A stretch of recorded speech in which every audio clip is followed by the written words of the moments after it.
Good morning. Oh, this isn't the right spot. There we go. Hello? There we go. Okay, I have a little bit of extra time this morning, so let's tackle the dependency injection. So, we're going to go ahead and create a... Let's go back to Unity, create a new behavior. Source Voxel behaviors. We'll call this global dependency injection. And I will add a new empty.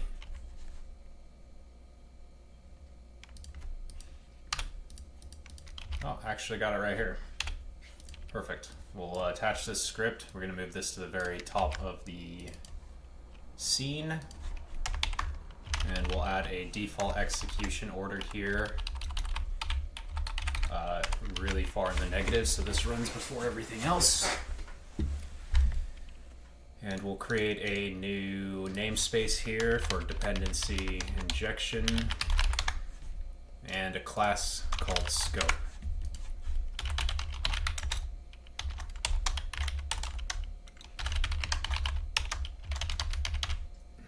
Dependency injection. Make sure this is a C# file.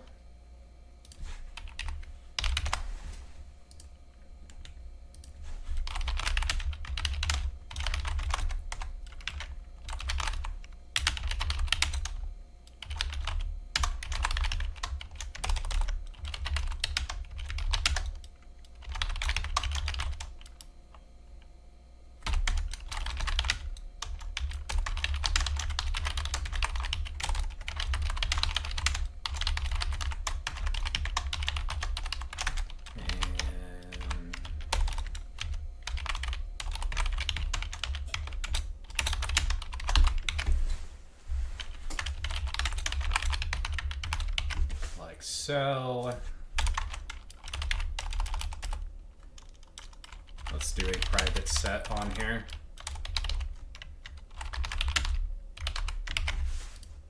With just a regular getter.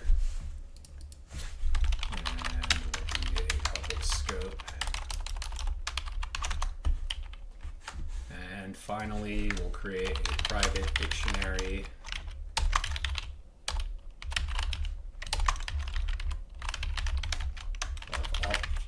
Let's do type object, and let's call this register types. In here we'll do register types is equal to new dictionary, and then finally let's create another scope, this one with a dictionary of type object. Types is dot register types is equal to types. And let's create a function in here to register.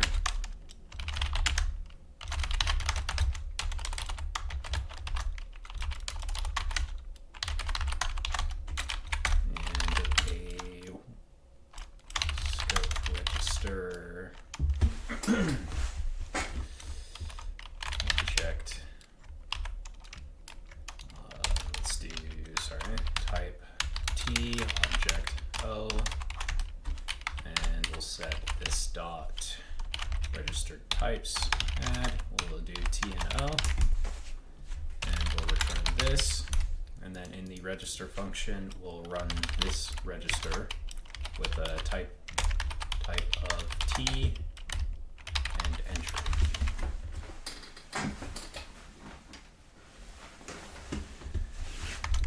And we'll just point this actually.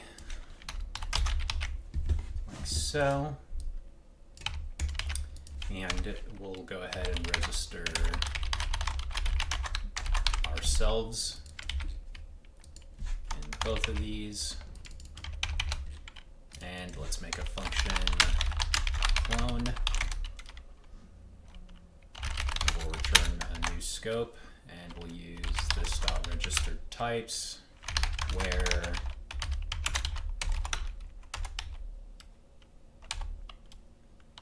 is not equal to type of scope. And then we'll do a toDictionary. We'll just supply the key. And the same for value. So we're just going to remove the scope when we clone it so that it can add its own. And let's do a resolve here.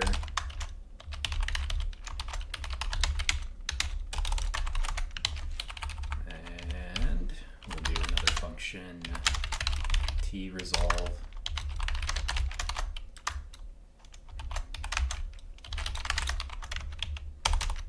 And we'll point this to casting T of resolve type of T.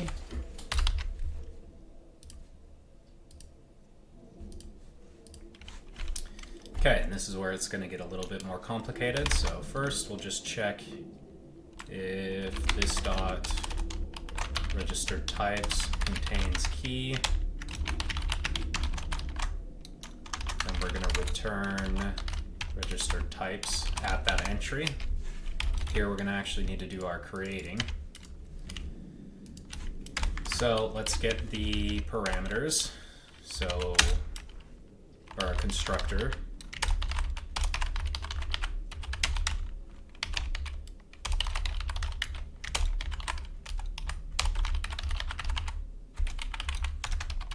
and we'll order by descending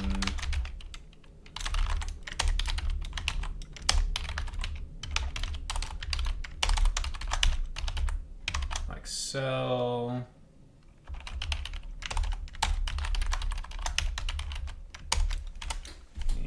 Order by descending.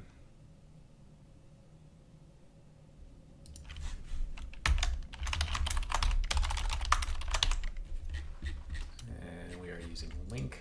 So we're going to get all the constructors. We're going to order them by the number of parameters.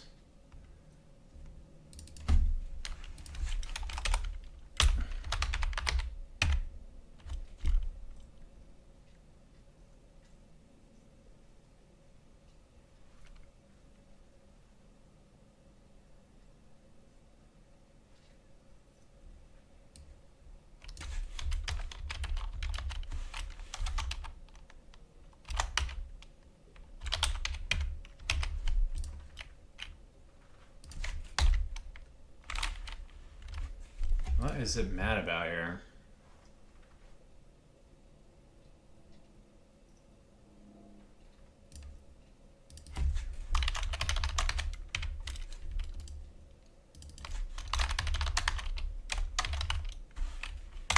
Oh, wrong function. That's what. Okay, there's our constructor.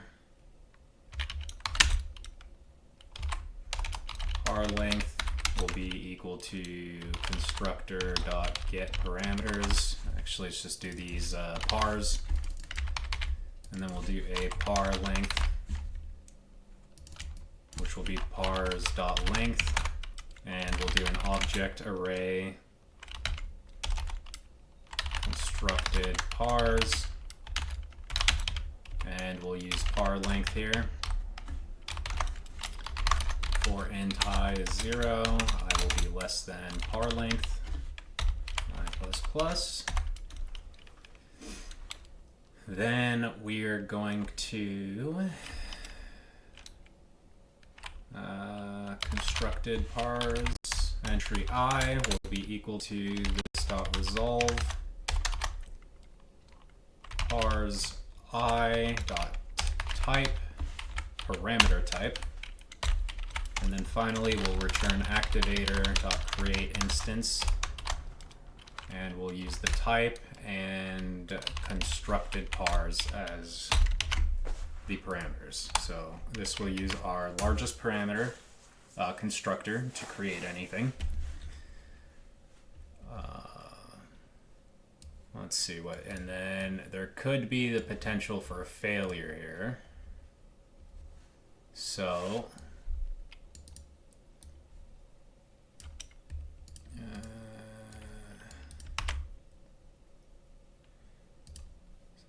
resolve. If it's going to die anywhere, it's going to die here. So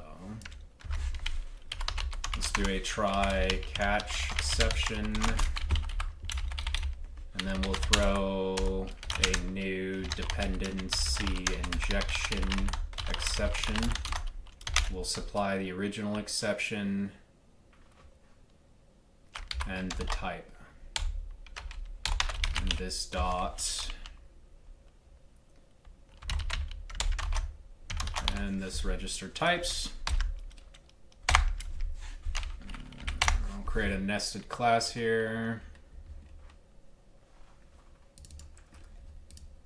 And we'll send this to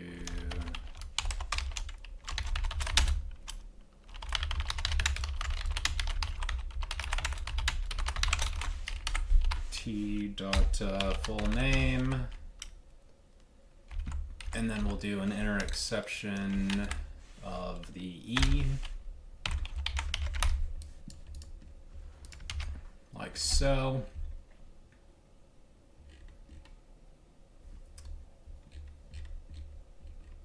Okay, and then we'll go in our world behavior here, and just in this chunk of code, we'll wrap this in a new one. Let's go ahead and make this scope here disposable.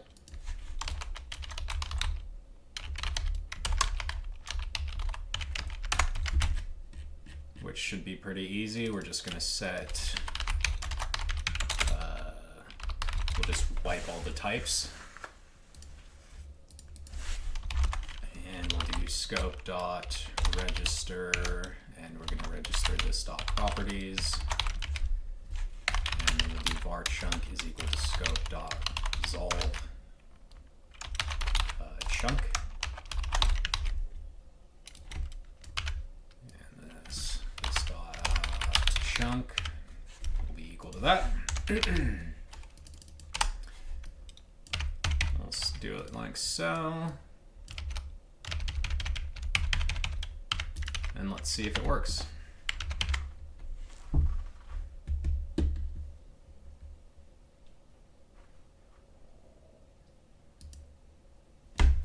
Okay, and now the test, we should be able to basically just add a scope.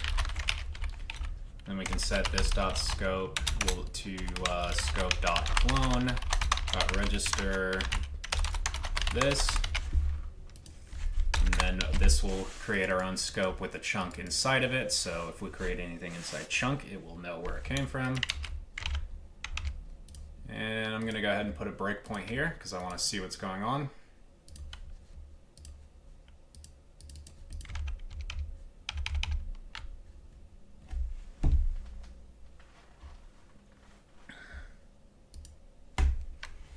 Perfect. So we've got a scope and chunk properties, and then our scope has scope and chunk properties. Ah, but it didn't register itself. Why is that?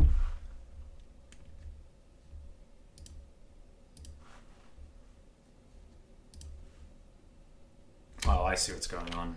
It's just confusing us. It's using the wrong scope. Yeah, it's using the wrong one. Okay, so we got the chunk, the scope, and the properties. Everything's working correctly. Now we can add quite a bit more complexity here. We can add our thread manager to the chunk without any problems, and world and various other things without having to add them in. So in world behavior, this basically isn't going to be doing this anymore, so I'll change this a little bit. And we'll call this base chunk properties. We'll do a private scope. So that scope is equal to global scope dot clone scope dot register this. So we'll register the world behavior inside the scope.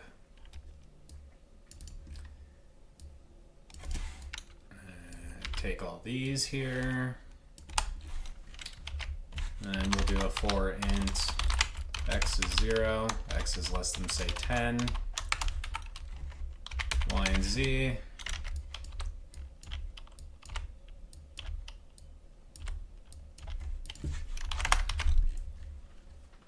We don't need this anymore. We'll do using var chunk scope is equal to this dot scope dot clone.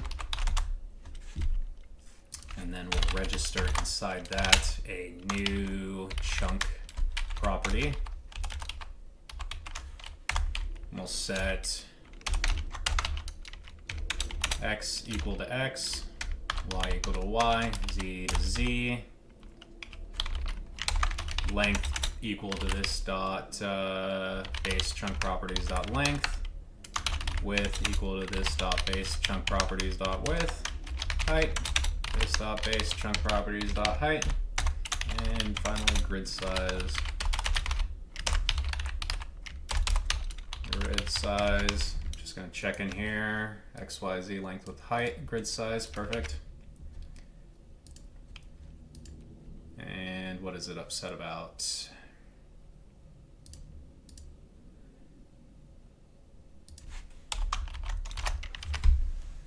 Okay, and then we'll do var chunk will be equal to chunk scope dot resolve chunk,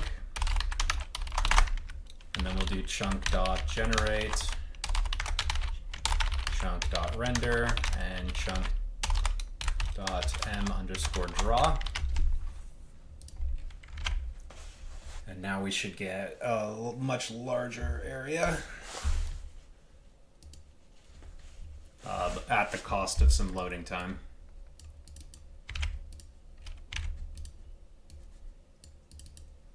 I think it's about time for this computer to get restarted.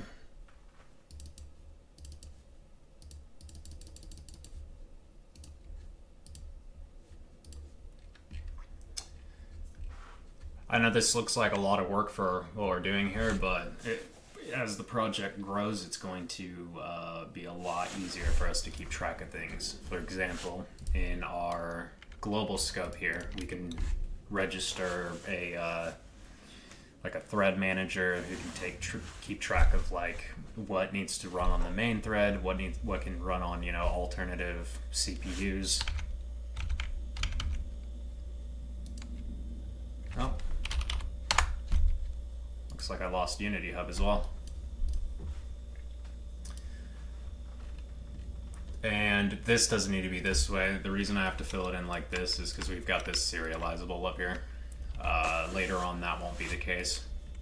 And in fact, these chunk properties won't be needing these. This will be part of the overlaying grid, which I haven't decided whether or not that will be world or some sort of container. If we make it a container, then we can use the chunking code to render things inside the game as well. Okay, now we're back in here. Just gonna double check some things. Let's do we'll just stick to 32 for now, but we can support significantly more. And we've got an error here, so let's figure out what's going on.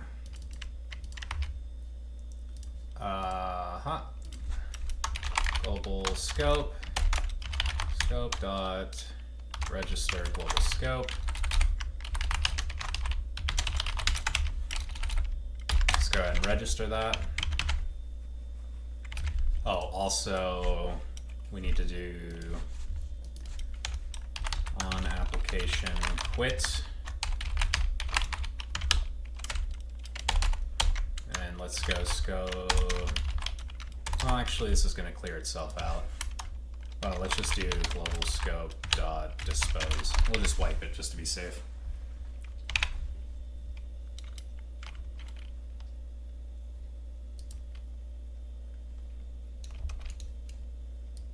And it is going to freeze because we are rendering a huge chunk of the world and we're not using any threading. So that will be our next one, is making this run better. So I'll see you guys then.